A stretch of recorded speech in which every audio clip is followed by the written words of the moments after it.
Hello, नमस्कार, राम राम, राधे राधे। प्यारे बच्चों, कैसे हो आप लोग? आई होप आप एकदम बढ़िया, शानदार और एकदम जबरदस्त हो गए। आपकी पढ़ाई भी एकदम जिंदाबाद तरीके से चल रही होगी। प्यारे बच्चे, मैं अनुपमा, मैं आपके एसएसटी की टीचर। आज मैं क्लास 9th का चैप्टर पढ़ाने वाली हूँ, अर्थशास्त्र यानी कि इकोनॉमिक्स का। चैप्टर का नाम है पालमपुर गाँव की कहानी। बच्चे, ये गाँव की कहानी, इसको आप पढ़ोगे ना तो ऐसा लगेगा कि हम इन लोगों के साथ रह रहे हैं। फील करना कि हम इनके साथ रह रहे हैं या इनको देख रहे हैं या मूवी चल रही है। बहुत प्यारी सी छोटी सी कहानी है, कुछ इसमें रॉकेट साइंस नहीं कि खूब बहुत इसमें पढ़ना ही पढ़ना है। बहुत प्यारी कहानी है, ठीक है। आओ उसको देखते हैं बच्चे। तो आज वन शॉट है, मतलब एक ही चैप्टर में सारी चीजें खत्म हो जाएंगी। आओ, सबसे पहले थोड़ा सा अपने बच्चों को मोटिवेट कर दें। जीतेंगे हम ये वादा कर, जीतेंगे हम ये वादा कर, कोशिश हमेशा ज्यादा कर। किस्मत भी रूठे पर हिम्मत न टूटे, मजबूत इतना इरादा कर।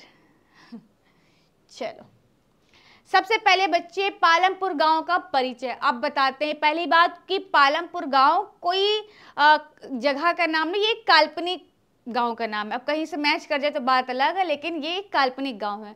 तो इसके बारे में हम आपको बताते हैं कि पालमपुर में कृषि ही प्रमुख उत्पादक प्रक्रिया है। भाई गांव है तो गांव में ज़्यादातर लोग क्या करेंगे? खाली किसानी करेंगे। गांव में 450 परिवार रहते, 450 के आसपास के लोग रहते हैं, जिसमें 150 परिवार के पास खेती के लिए भूमि ही नहीं है। बताओ, 450 परिवार रहते हैं जिसमें 150 के पास खेती करने के लिए जमीन ही नहीं है। बाकी 240 परिवार के पास 2 हेक्टेयर से भी कम क्षेत्रफल वाले छोटे भूमि के टुकड़े हैं। 450 में क्या कह रहे हैं कि 150 के पास तो खेती करने के लिए जमीन ही नहीं है, और अगर है भी 240 के पास तो क्या है, 2 हेक्टेयर से कम क्षेत्रफल वाले क्षेत्रफल है, उसमें क्या वो खेती करेंगे? ठीक है बच्चे, गांव की कुल जनसंख्या का 1/3 भाग दलित है, ठीक है, यानी एससी में आते हैं। अनुसूचित जातियां हो गई, ठीक है, SC ST हो गया, और इनके पास घर गांव के कोने में छोटे छोटे घर होते हैं और मिट्टी और फूस के होते हैं। कह रहा है, इसका कहने का मतलब कि गांव में कुल जनसंख्या में 1/3 भाग दलित या अनुसूचित होते, जो SC वगैरह होते हैं, दलित या अनुसूचित बोलते हैं उनको, ठीक है। और उनके घर कैसे? गांव के छोटे से कोने में घर होते हैं। वो भी कैसे बने होते हैं बच्चा? मिट्टी का बना होता है, और किसका? फूस का बना। तो ये घास फूस का, मिट्टी का, जैसे गांव में देखते होगे ना झोपड़पट्टी बना रहता है, खपड़ैल बना रहता है, तो वैसी वो बात कर रहा है कि पालमपुर गांव, वहाँ पे ये कहानी है, ठीक है। अपने आप को फील करो, ऐसा लगे कि वाकई मैं इस समय पालमपुर गांव में खड़ा हूँ और सबको देख रहा हूँ। हाँ, ऐसा फील करो आप, ठीक है। गांव में ज्यादातर भूमि के स्वामी मतलब ज्यादातर कौन? उच्च जाति के, यानी कि जनरल कैटेगरी के, जनरल कैटेगरी के लोग हैं, जो कि 80 परिवार हैं, इनके पास ज्यादा जमीन है, ठीक है। उच्च जाति के जो लोग हैं भाई, उनके पास मकान है, कैसे? ईंट के बने, सीमेंट के बने हुए हैं, एकदम आसान कुछ नहीं है इसमें। पालमपुर गांव में शिक्षा के लिए एक हाई स्कूल है। पालमपुर एक गांव है, वहां पे शिक्षा के लिए एक हाई स्कूल है, 2 प्राथमिक विद्यालय है, एक स्वास्थ्य केंद्र मतलब हॉस्पिटल है, और एक निजी अस्पताल है। मतलब एक स्वास्थ्य केंद्र है और एक निजी अस्पताल है, मतलब एक हॉस्पिटल है प्राइवेट वाला, ठीक है, और एक स्वास्थ्य केंद्र है। मतलब कुल मिला के जहाँ पे कोई बीमार उमार हो जाए जाके देख ले। कितना सरल है, कुछ नहीं है, एकदम हलवा जैसे। अब देखो बाबू क्या है, मुख्य उत्पादन गतिविधियां। गांव में कुल कृषि क्षेत्र के केवल 40% भाग में सिंचाई होती है, ठीक है। अधिक उपज पैदा करने वाले बीज HVY की सहायता से गेहूं की उपज 1300 किलोग्राम प्रति हेक्टेयर से बढ़कर 3200 किलोग्राम की हो गई। कह रहा बच्चे कि HYV ये क्या है? कि बीज का नाम है, ठीक है। इसको क्या करते थे? अधिक उपज पैदा करने वाले बीज की सहायता लेते हैं, यानी जिसका नाम बीज का HYV, इसकी सहायता से क्या करते थे? जहां पे 1300 किलोग्राम प्रति हेक्टेयर से ज्यादा बढ़कर 3200 किलोग्राम की उपज हो जाती है। कैसे? HYV एक बीज है, इससे जो गेहूं पहले 1300 होता था, अब वो 3200 किलोग्राम बढ़कर हो गई। वो बीज का नाम क्या है? HYV। ये एग्जाम में पूछेगा, ये आपसे एग्जाम में सीधे तौर पे पूछ लेगा कि HVY क्या होता है, तो आप बता सकते हो। ठीक है, अब है पालमपुर गांव में 25% लोग, अगर आपको परसेंट उस समय नहीं याद होता तो कोई बात नहीं, तो 25% लोग गैर कृषि कार्यों में लगे हैं। गैर कृषि का मतलब होता है जो किसानी नहीं कर रहे हो, उसको बोलते हैं गैर कृषि।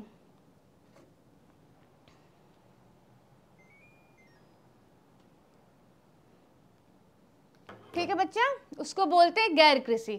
जो किसानी न कर रहा हो उसको बोलते हैं गैर कृषि, जो कृषि कर रहा हो यानी उसको बोलते हैं कृषि।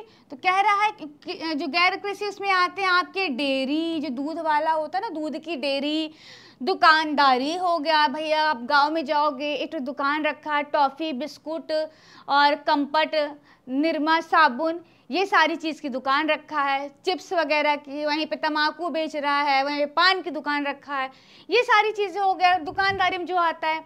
लघु स्तरीय निर्माण उद्योग, परिवहन इत्यादि। ठीक है, लघु स्तरीय निर्माण हो गया, उद्योग हो गया, परिवहन हो गया, डेयरी हो गई, दुकानदारी, ये सब क्या है बच्चे? ये है गैर कृषि कार्य। कुल मिला के अगर हम किसानी की बात करते हैं तो जहाँ किसान काम करता है उसको किसानी काम बोलते हैं, लेकिन गैर कृषि मतलब जो किसान वाला काम है ना, किसानी के काम से एकदम हट के होता है, वो सारे काम अगर हट के हैं तो गैर कृषि में आ जाएगा। अब गैर कृषि क्रियाएं, अन्य उत्पादन गतिविधियों में जिन्हें गैर कृषि क्रियाएं कहा जाता है, जैसे लघु विनिर्माण, परिवहन, दुकानदारी आदि शामिल। अभी मैंने आपको बताया। अब होगा बच्चे भौतिक पूंजी, अगर स्कूल में पूछ ले एग्जाम में कि भौतिक पूंजी क्या होता है, तो स्थायी पूंजी में आता है औजार, मशीन और भवन, और कार्यशील पूंजी में आता है कच्चा माल और नगद पूंजी।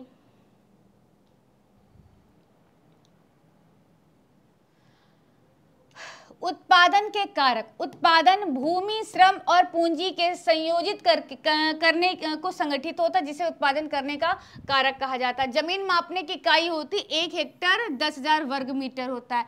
पालमपुर गांव में कृषि, यहाँ पे कृषि के देखो क्या है, पालमपुर के लोगों का मुख्य पेशा कृषि है, वहाँ पे मेन काम है कृषि का उत्पादन करना। यहाँ काम करने वाले लोग 75% लोग अपने जीवन यापन के लिए खेती पर निर्भर है, सारे लोग खेती करते थे। कृषि ऋतु की मुख्यतः 3 भागों में बांटा गया, 3 भागों में बांटा गया है। कैसे? कृषि ऋतु को 3 भागों में बांटा गया। पहला क्या है? खरीफ हो गया, रबी हो गया, पीछे बताएंगे। यानी जो खरीफ की फसल है वो वर्षा ऋतु में होती है। इसकी अवधि क्या है? जुलाई से लेके अक्टूबर के समय में है। जुलाई से लेके अक्टूबर के समय में क्या खरीफ होता है। अब ऐसे याद करो, फसल हम कब उगा सकते हैं? खरीफ की फसल हमारी ज्वार हो गया, बाजरा हो गया, चावल हो गया, कपास, गन्ना, तंबाकू आदि, ये आता है आपके खरीफ की फसल में। अब इसको ट्रिक ऐसे याद करो कि शरीफ लोग ज्वार की रोटी खाते हैं, बाजरे की रोटी खाते हैं, चावल खाते हैं, कपास और गन्ना, इसका कोई आप ट्रिक बना लो तो आपको अच्छे से याद हो जाएगा।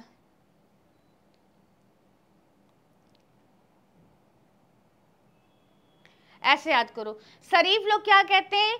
जौ की रोटी खाते, गांव में खाया जाता है, बाजरे की रोटी भी खाते हैं और साथ में चावल भी खाते हैं। ठीक है, अभी कपास मत देखो, चावल भी खाते हैं। खाने के बाद क्या करते हैं? गन्ने का जूस भी पी लेते हैं, और गन्ने का जूस पीने के लिए ऐसे तम्बाकू रगड़ तम्बाकू खा लिए। ठीक है, ये हो गया। बाद में कपास से क्या बनता है? कपास से बनता है सूत, तो ऐसे याद कर लो। बाद में कपास का कपड़ा बनवा लिए, सूत पहन लिए। ठीक, अपने हिसाब से जो तुमको ट्रिक समझ में है वैसे याद कर लो। फिर आता है क्या? शरद ऋतु यानी रवि, रवि की फसल है शरद ऋतु। अब देखो इसकी अवधि क्या? अक्टूबर और मार्च के महीने में होता। पहला होता है क्या? फसल आपका होता है गेहूं होता है, सरसों, दालें, आलू आदि, दालें, आलू आदि। इसको ऐसे याद करो कि रवि नाम का लड़का है, रवि नाम का लड़का, शरद लड़का। रवि और शरद 2 भाई हैं, या तो 2 दोस्त समझ लो। ये क्या करते हैं? गेहूं की रोटी खाते हैं, उसमें सरसों का तेल लगाते हैं, और दाल खाते हैं, और आलू की सब्जी खाते हैं।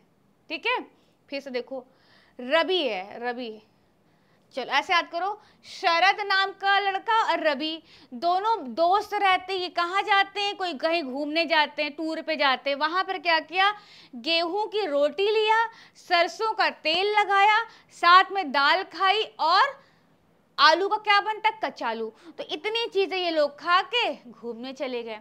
और शरीफ में क्या है, शरीफ में हमारे पापा लोग बड़े शरीफ होते हैं। तो पापा हमारे क्या, मेरे पापा आज भी उनको जौ की रोटी बाजरे की रोटी बहुत पसंद है, हमको बनानी नहीं आती है। तो क्या है भाई, ज्वार हो गया, बाजरा की रोटी, चावल, ये सब कौन खाता है, मैं ज्वार बाजरा तो भाई मेरे पापा लोग खाएंगे। पापा लोग कैसे होते, पापा लोग तो शरीफ होते हैं, ठीक है। और खाने के बाद जूस पी लिए, गन्ने का जूस, और बाद में ये तम्बाकू रगड़े, तम्बाकू भी खा लिए। फिलहाल मेरे पिताजी नहीं खाते हैं, लेकिन कुछ लोग खाते हैं पालमपुर गाँव में। तो ट्रिक बना लो, लास्ट में कपड़े को आप ऐड कर लो, चाहे कपड़े का बनता है सूत ऐसा बना लो, कपास से बनता है सूत ऐसे बना लो, कपास का कपड़ा उपड़ा कुछ ऐसे बना लो, बाकी अपने अपने हिसाब से ट्रिक बना लो। कितना आसान सा लग रहा है। फिर ग्रीष्म ऋतु जिसको बोलते हैं जायद, ग्रीष्म ऋतु यानी जायद की फसलें। अब देखो बच्चे, इसकी अवधि होती है मार्च से जून तक। अब इसको ऐसे याद करो, कैसे याद करोगे, तरबूज है, खीरा है, फलियां, सब्जी, फूल इत्यादि, सब्जी फल फूल ऐसे। जायद भाई तरबूज खाओ, खीरा खाओ और फल फूल खाओ, ये खाओ तो सब जायज है।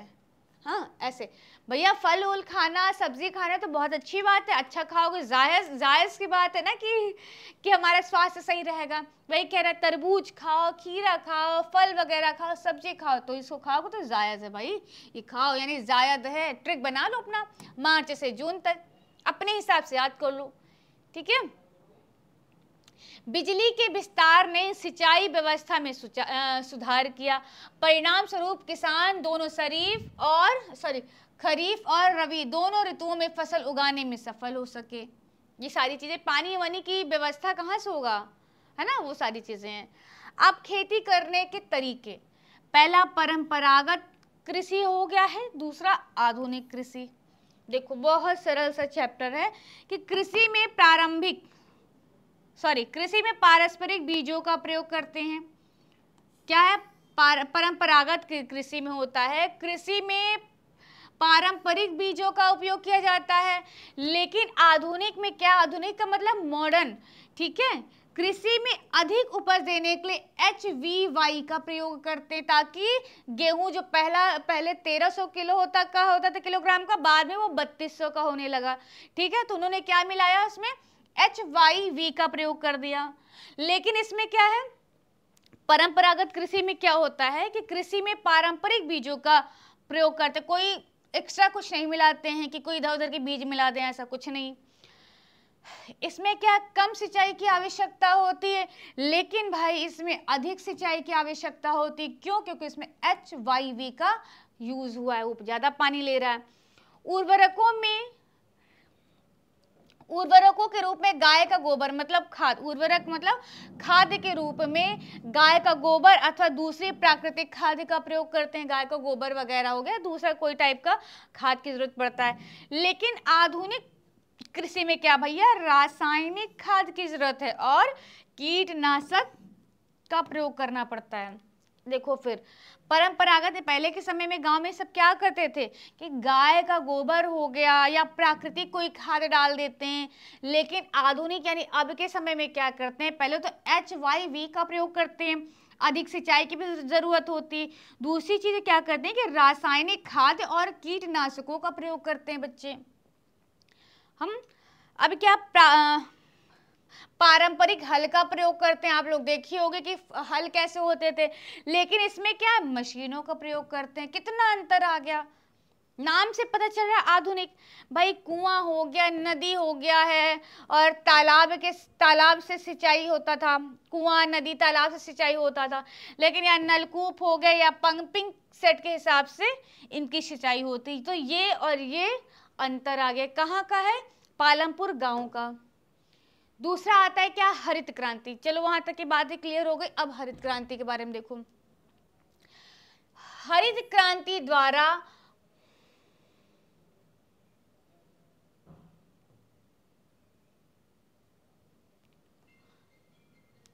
हरित क्रांति द्वारा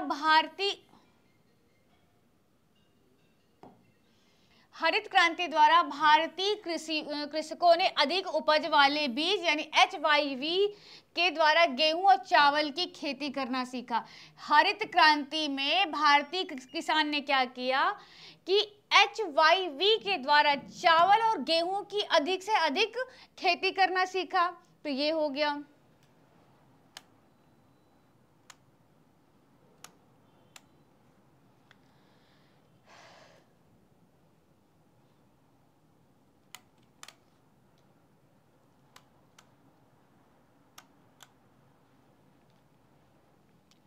ठीक है, अब क्या हरित क्रांति से भारतीय कृषि के ऊपर क्या प्रभाव पड़ा भाई? अच्छा भी पड़ा है कि बुरा भी पड़ा, वो भी देखते हैं।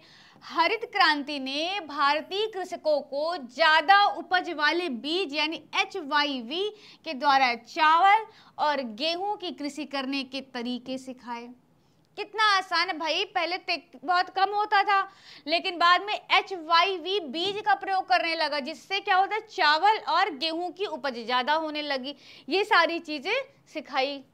ठीक है, परंपरागत बीजों की तुलना में HYV अधिक उपज और बीज सिद्ध हुए, अधिक उपज और उपज वाले बीज सिद्ध हुए कि ये ज्यादा अच्छा है। किसानों ने कृषि में ट्रैक्टर और फसल काटने की मशीनों का उपयोग करना शुरू कर दिया। ठीक है, ट्रैक्टर वगैरह हो गया और फसल काटने की मशीन हो गई।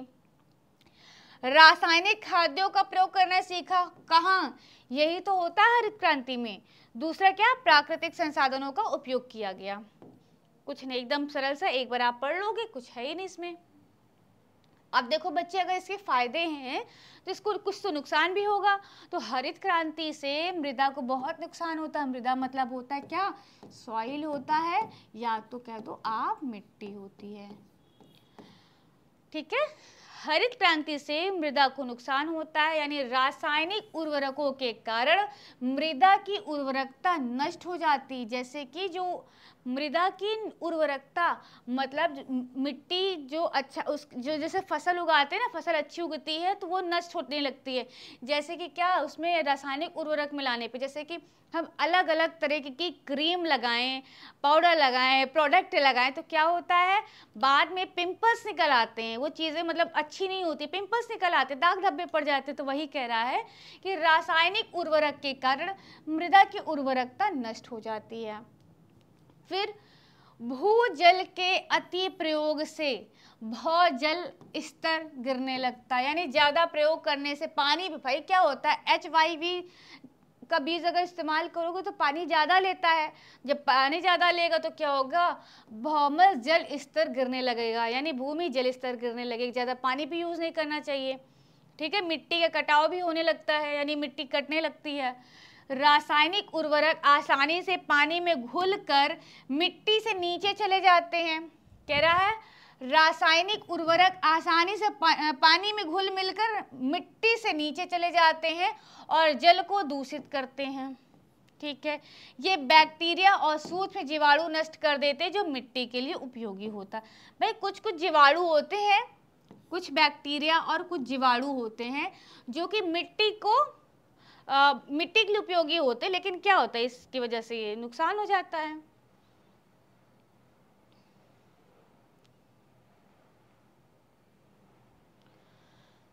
अब पढ़ते हैं पालमपुर में भूमि का वितरण। अभी हमने आपको पढ़ाया था ना, पालमपुर में 450 परिवार में लगभग 1/3 अर्थात 150 परिवार के पास क्या, खेती के लिए भूमि नहीं है। और ज्यादातर लोग वहां पे कैसे हैं, दलित लोग हैं, यानी SC लोग हैं। ठीक है, अभी मैंने पढ़ाया था ये चीजें। 240 परिवार जिसके पास भूमि नहीं है, और अगर है तो 2 हेक्टेयर से कम क्षेत्रफल वाले टुकड़ों पर खेती करते हैं। ये भी देखो, 8 ऐसे टुकड़ों पर खेती करने से किसानों के परिवार का पर्याप्त आमदनी नहीं होता। क्या दिक्कतें हैं बताओ।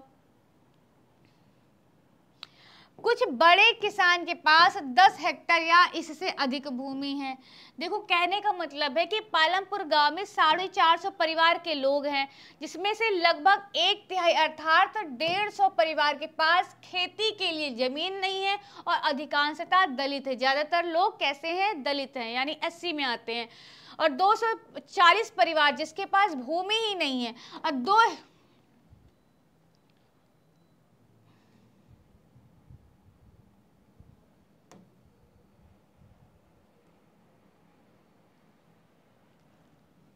जिसके पास भूमि नहीं है 2 हेक्टेयर से कम क्षेत्रफल वाले टुकड़ों पे खेती करते हैं। 8 के पास यानी 8 के पास ऐसे टुकड़े पर खेती करने के लिए किसानों के पास पर्याप्त खेती के लिए किसान के लिए खेत तो है, लेकिन क्या उसके पास पर्याप्त आमदनी नहीं होती। कुछ बड़े किसानों के पास 10 हेक्टेयर से या इससे अधिक भूमि है।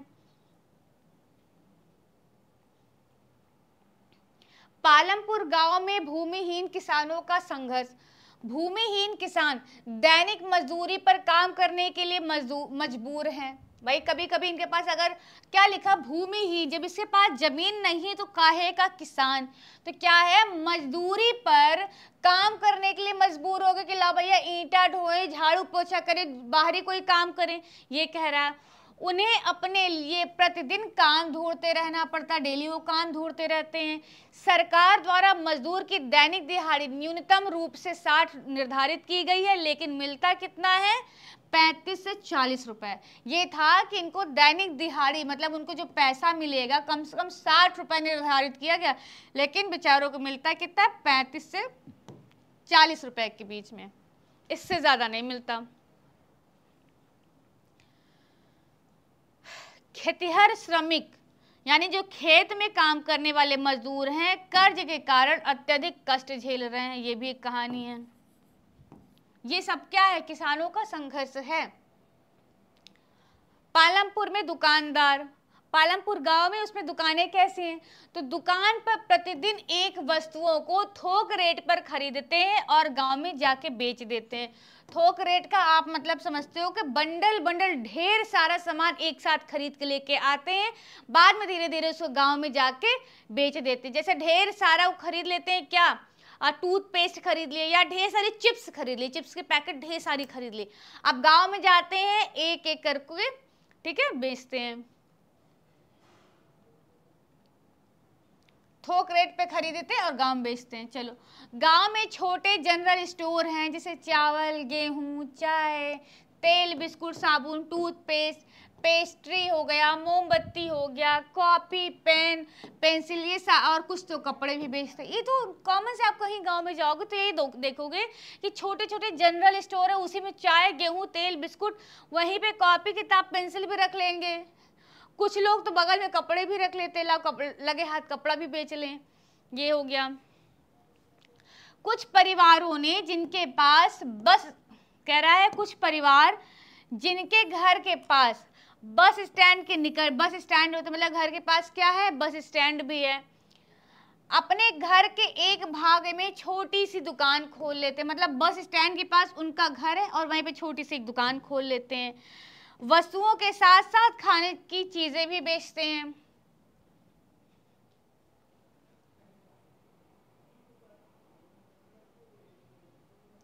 पालमपुर में गैर कृषि क्रियाएं कौन सी हैं?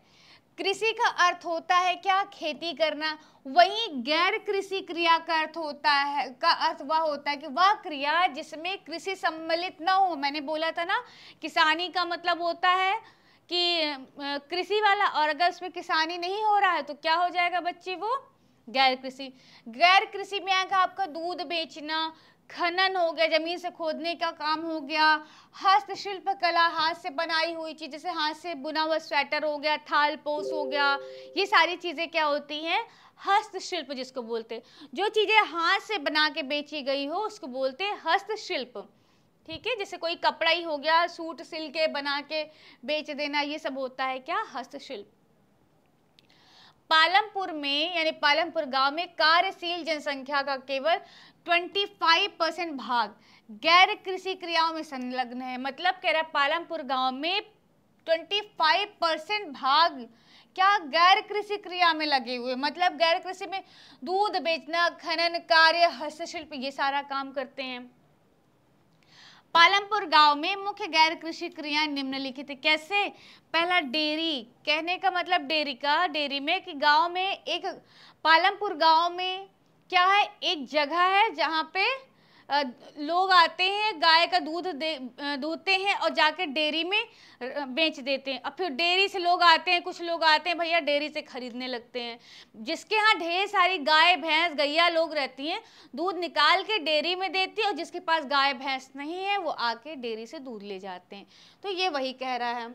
वहां पर एक गांव है, क्या, रायगंज, ठीक है, रायगंज में एक गांव है जहां जिसे बोलते हैं दूध संग्रहण एवं शीतलन केंद्र, ठीक है, जो डेयरी का नाम है दूध संग्रहण एवं शीतलन केंद्र। दूसरा होता है बच्चे लघु स्तरीय विनिर्माण। पालमपुर में भी निर्माण के छोटे छोटे पैमाने पे किया जाता है। इनका निर्माण कार्य छोटे छोटे पैमाने पर किया जाता है, और गांव में लगभग 50 लोग विनिर्माण कार्य पे लगे हुए। बच्चे विनिर्माण का मतलब होता है बनी हुई चीज को और अच्छे से मॉडिफाई कर देना और बना देना। कहने का मतलब जैसे कि गन्ना है तो गन्ने से गुड़ बना देना, यानी तो गन्ना तो ऑलरेडी बना हुआ है, तो गन्ना तो ऑलरेडी हमारे पास है, तो बनी हुई चीज को हमने क्या किया और अच्छे से बना दिया, यानी गन्ने से गुड़ बना दिया। कपास होता है, कपास से सूत बना देना, बनी हुई चीज को क्या मॉडिफाई कर दिया, यानी उसका फिर से निर्माण कर दिया, बनी हुई चीज को दूसरी चीज में निर्माण कर दिया, तो वही होता है विनिर्माण। ये है गन्ने से सिरका बनाना, गन्ने से गुड़ बनाना, कपास से सूत बना देना, ये सारी चीजें। ये 2 बार हो गया। फिर आता है क्या, कुटीर उद्योग। गांव में गन्ना पेरने वाली मशीन लगी है, यह मशीन बिजली से चलाई जाती है, कुछ नहीं, सरल सा है। किसान स्वयं उगाए और दूसरों से गन्ना खरीद कर गुड़ बनाते हैं, और रायपुर में व्यापारियों को बेच आते हैं, कुछ नहीं है। व्यापार कार्य, पालमपुर में व्यापारी शहरों से थोक बाजार से अनेक प्रकार की वस्तुएं खरीद के लाते हैं और गांव में लाकर उसको बेच देते हैं। व्यापार कार्य का मतलब होता है बड़े बड़े शहर से, कौन बड़े शहर से, क्या मतलब व्यापारी शहरों से थोक के मामले में ढेर सारा चावल, ढेर सारी चीजें जो भी हो, वो चीज़ अनेक प्रकार की वस्तुओं को खरीद के लेके आते जो शहर में मिलते गांव में नहीं मिलते, उनको खरीदते और गांव में जाके उसको बेचते हैं। भैया कुछ हो गया गांव में, जैसे हो गए चावल, गेहूं, चाय, तेल, साबुन, ये सारी चीज़ें हैं। फिलहाल गांव में चावल गेहूं तो अच्छा होता है, लेकिन शहर में भी है कुछ। परिवहन पालमपुर के लोग अनेक प्रकार के वाहन चलाते हैं, जैसे कि रिक्शा हो गया, जीप हो गया, ट्रैक्टर हो गया है आदि, ठीक है, अलग अलग तरीके का वाहन चलाते हैं। यह वाहन वस्तुओं या यात्रियों को एक स्थान से दूसरे स्थान पर ले जाते हैं और इसके बदले में वाहन चालक से किराए के रूप में पैसे मिलते हैं। कह रहा परिवहन, जैसे हमको यहाँ से जाना है दूसरे देश, ठीक है, जैसे हमको दूसरे राज्य, जैसे यहाँ से हमें जाना है प्रयागराज से, मान के चलो हमको जाना है कानपुर या प्रयागराज में कोई जगह होगी हमें जाना है, तो उन्होंने क्या किया, हम टैक्सी बुक करेंगे, ओला बुक करें, ओला नहीं मतलब टैक्सी बुक करेंगे या ई रिक्शा से जाएंगे, ये सारी चीज़ें क्या, फिर बाद में जो अपने जगह पहुंच जाएंगे तो हम उनको पैसा दे देंगे। तो ये सब किस में आता है, ये परिवहन में आता है, ठीक है। जैसे जीप हो गया, रिक्शा हो गया, ट्रैक्टर हो गया। प्रशिक्षण सेवा, पालमपुर गांव में एक कंप्यूटर केंद्र खुला है। इस केंद्र में कंप्यूटर प्रशिक्षण के रूप में 2 कंप्यूटरधारी महिलाएं हैं, मतलब एक कंप्यूटर केंद्र खुला है जिसमें 2 टीचर रहती हैं जो पढ़ाती हैं। बहुत संख्यक में गांव के विद्यार्थी वहां कंप्यूटर सीखने जाते हैं। ये है पालमपुर में लघु स्तरीय विनिर्माण उद्योग की विशेषता। सरल उत्पादन विधियों का इस्तेमाल करते हैं। सरल उत्पादन विधियों का इस्तेमाल, पारिवारिक श्रम द्वारा घरों में काम करना, श्रमिकों को भी कई बार किराए पर रखा जाता है, कम लागत पूंजी और कम समय में माल तैयार करना, ये उनकी विशेषता है।